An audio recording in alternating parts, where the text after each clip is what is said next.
পশুর হাটের খবর জানাতে মানিকগঞ্জ থেকে সরাসরি যোগ দিচ্ছেন শাহিদুজ্জামান শাহিদ। শাহিদ, মানিকগঞ্জের হাটে প্রধান আকর্ষণ কোন গরু আর পশুর দাম নিয়ে ক্রেতা বিক্রেতা কতটা সন্তুষ্ট জানাবেন?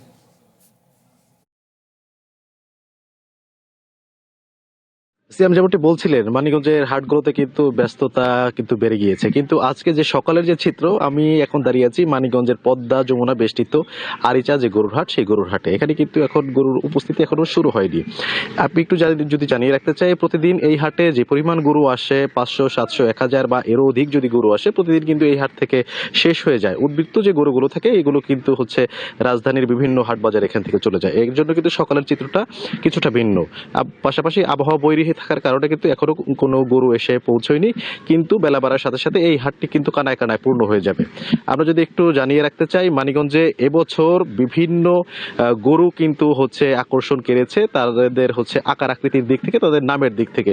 এখানে ডোনাল্ড ট্রাম্প, পুতিন সহ, জায়েদ খান সহ আরো বিভিন্ন নামের যে গরু, রাজাবাবু, এরা কিন্তু হচ্ছে নামে আকৃষ্ট করেছেন ক্রেতা সাধারণকে, তাদের আকারের কারণে, তাদের নামের কারণে। আসলে এই মানিকগঞ্জে এবছর প্রায় 1 লাখ গরু কিন্তু হচ্ছে কোরবানির জন্য প্রস্তুত করা হয়েছে, কিন্তু আমরা জানতে পেরেছি প্রায় 60 থেকে 65 হাজার গরু কিন্তু কোরবানি হবে। বাকি যে উদ্বৃত্ত 34-35 হাজার গরু থাকবে, সেগুলো কিন্তু জেলার এই হাটগুলো থেকে বা হচ্ছে রাজধানীর বিভিন্ন হাটে কিন্তু এই গরুগুলো পৌঁছে যাবে। আসলে তো আজকে থেকে কিন্তু সরকারি ছুটি শুরু হয়েছে। এই ছুটির কারণে হাটগুলোতে ব্যস্ততা বিগত দিনের যে আজকে বেলা বাড়ার সাথে সাথে বাড়বে, এটা আমাদের যারা বিক্রেতা আছেন তারা জানিয়েছেন, যারা ক্রেতা সাধারণ আছেন তারা কিন্তু এই জিনিসটা বলছেন।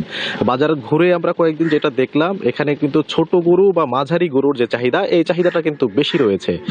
আমি যদি একটু বলতে চাই, 1 লাখ টাকা থেকে 1.5 লাখ টাকা পর্যন্ত যে রেঞ্জটা, এই রেঞ্জের গরুর কিন্তু চাহিদা বেশি রয়েছে।